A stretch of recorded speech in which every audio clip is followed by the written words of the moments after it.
You see బయట ఏం జరుగుతుంది అంటే మనం ఒక 4 years సంబంధం లేని డిగ్రీ కోసం చదువుతుంటాం. బట్ నీకు జాబ్ రావాలంటే ఒక 3 months అమీర్పేటలోకి వెళ్ళి కోర్స్ చేయాలి. సంబంధం లేని కోర్స్ చేస్తాము 4 years.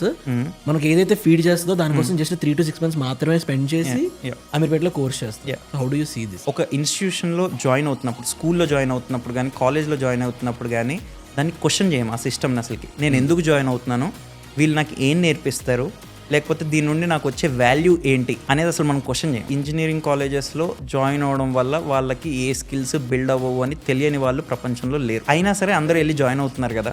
ఇప్పుడు మనకి ఎలా ఉంటుంది అంటే మనం సక్సెస్ అయ్యామా లేదా అన్న దానికంటే కూడా మన చుట్టూ 10 మంది అందరూ ఫెయిల్ అయ్యారు అనుకో, అమ్మాయి అందరూ అయ్యారు నేను అయ్యాను, మనం అవ్వలేదే అని బాధ ఉండదు.